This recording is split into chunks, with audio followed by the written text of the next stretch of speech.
Hello again, Rebecca here. Welcome back to my channel and welcome to Take Out Your Tools Tuesday. This is a Scrappy Inspiration YouTube hop and it is organized by MK. I will leave a link to her channel down below.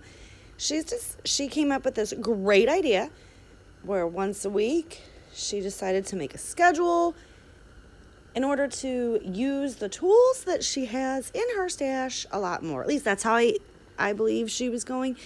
And I thought it was such a great idea that I asked when she offered, and when she offered it to our little crafty group of friends, and she's more than welcome to let me play along.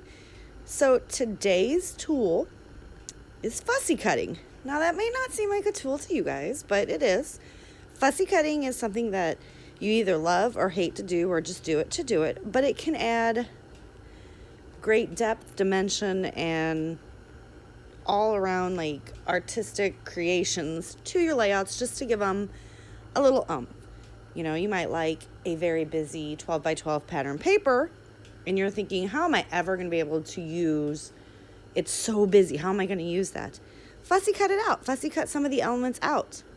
This is just 2 8x6 pattern papers that I had because I'm also working on the She's Crafty mini paper pad class. And I had these two there, and I love the colors. I love the design, but it's so busy. How am I ever going to make that work, right? So I thought this was perfect to fussy cut. And I can fussy cut out all these wavy lines. There's nothing really intricate about it. It's just, you know, cutting wavy, wavy, wavy. And then I'm going to go ahead and create a background out of this. I am going to, you know, obviously the tool is fussy cutting, so I do make you watch quite a bit of this. But this series will be going on every Tuesday for the rest of the year. So I do want you guys to, you know, when you get done watching this or while you're watching this, grab your scissors, grab a piece of paper, and fussy cut something out. So here we go. I got it all cut out, and I just chose a very light pink cardstock for my for my background paper, not pattern paper, excuse me. I believe that is close to my heart. I'm not real sure. It's just I have my cardstock is just color coded by color, obviously. And I just grab a color that worked. So I'm just making a wonky background. No rhyme, no reason. I'm just taking all these pieces that I fussy cut out. And I did some thick, some small. I got some that were like I left them with just the same colors. Others I combined the colors. And when I cut them out, you know, I had fun. I just sat there and watched some YouTube and went to town. Now, the smaller strips, I actually do pull out my liquid glue because I could not get my ATG to fit it. And I'm just making sure that there's pretty much no like strip by each other, and it's just very wonky down the page. This is something that I probably would have never thought to do had MK not came up with fussy cutting as the first Tuesday tool that I was participating in and playing along with. So this was kind of fun. And like I said, it was sitting on my desk, so that's also really fun. Sitting on your desk, you just finished up a layout, you're getting ready to put that stuff up, use it for something else. You know, this would have just went back and sat until the next time someone challenged me to use my smaller paper pads or scraps. And you guys know we just came off the major scrap hop. Whoa, words hard. All right, so I knew I have this like bigger piece, and I do want to use it, but it wasn't going to fit right here. So I'm just going to go ahead and take a smaller piece, and then you can see I cut away, thought about it for a minute, and I used that bigger piece to match up at one of the other areas to make it run all the way across the page. And I will do it again right here. No rhyme, no reason, just threw it on there. I'm going to trim off all of the excess. I also want to let you guys all know that I will also be playing along with MK on Saturdays, where since we just came off the Baby Got Scraps January month-long hop of using up your scraps, we were all so inspired by how much we got completed and used up on our scraps that we are going to do a Saturday layout as well. Every Saturday, create a layout using scraps. So there'll be tons more inspiration videos out there for you guys to catch and keep using your scraps. MK had such wonderful ideas.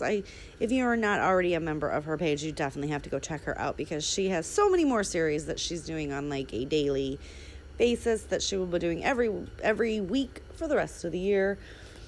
I am just playing along with the pull out your tools Tuesday and your scrap Saturdays, because like I said, I was getting so much completed and so much scraps, just stock out of my room, that I freed up more room. I am thinking about doing some organizational. I'm thinking about getting the 12 by 12 calyx for in my scrap room. It will fit basically one wall with a little extra space for a little stand to go. But I realized that I could take, other than my desk and my tall cabinet that I got from IKEA, I can get all the other random cubes and tables and bins and drawer units and all that stuff that I just doesn't match, and it's just in odd places. I can get rid of all of that and have more room, right, to bring more stuff in. All right, so anyway, that was a squirrel right there. I'm sorry. So I do pull out my rub-ins, and I basically, my goal is to use this stuff.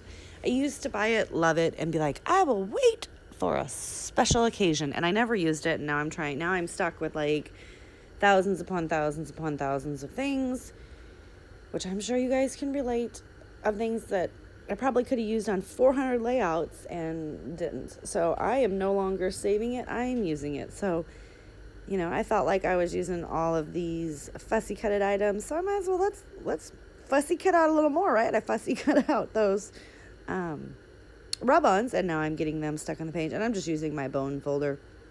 I use the blunt end of it, and I had one that I stuck on the page. Now this is an older picture.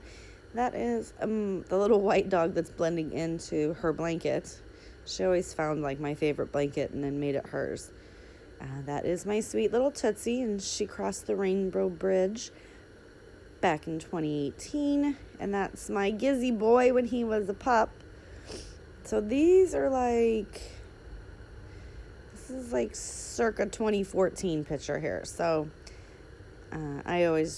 every picture that I have of my Toots since the computer crashed and I lost a lot of things, I get them scrapped. So at least the memory is preserved of her, even though I can't pull them up. So any picture that I have printed, whether they're good pictures or not, I get them scrapped. As you see there, that's what happens when you don't use your rub-ons right away. I do not know how old this is, but I've had it for, maybe a couple years. I'm sure some people have had it for a lot more. And as you've seen there, I lost the part of the Y. Now, normally if it's a part like that, you can save it, but it was stuck to the backing, so it was fine. I just made it work. I've got the Hello Love, the Magical Moments, and I can't remember if I put a title on this or not, guys. Like an actual title, if not the Magical Moments will definitely be the title. So I did pull out my planner stickers. I don't use them for my planner. Another thing that I thought I was going to really do, like I use the planner religiously, like everything in my life is wrote down in my planner, and I switch planners all the time. I go from the spiral bound to the ring bound, and now that I've really got into trying to keep straight of what videos and layouts I need to have completed on what day, the Filofax binder system is definitely so. It's definitely what I'm going to use, and I have like 6 or 7 Filofaxes, anywhere from the personal to the A5 sizes, because I get tired of looking at the same one over and over again. So right now I'm using a red Finsbury, and it has everything in there. When to pay my bills. I just have different categories, and I like them because I can take pages out and I can add pages in. So I don't keep my planners when I'm done with them. They are not for memory keeping or anything, and I know a lot of people do that, and I totally applaud you, but mine is for function, so I don't forget how to live my life, because I will totally forget what I'm supposed to do on what day. And working from home, it has been a savior, because there's certain days that I have to go into the office. If I don't have that wrote down, guess what? Sister ain't going into the office, and she's probably losing her job. So I write that all down, and the night before I look at it, and I look at it first thing in the morning when I wake up, so I know what has to be accomplished. what I got going on, who's got to be where and when, and it's what we got to do. So this video is quickly coming to an end. Sorry about my sidetrack there on the planner. I have pulled out some of these die cut hearts that I had from another project in January, and I had them sitting around because once I die cut them, I save them and I use them. So I just ran the hearts up just to give it just a little bit more. I felt like it needed something, even though I've put the rub-ons and the banners, and I pulled out some gems, and that's going to be it. It is a very simple yet effective layout. I love the fussy cutting. Thank you, MK, for thinking of all the great ideas. Don't forget to give me a thumbs up if you liked my video. Click that subscribe button if you aren't already, and check out the description box below to see all the other wonderful people that may be playing along with today's hop. And I'll see you guys next time. Bye.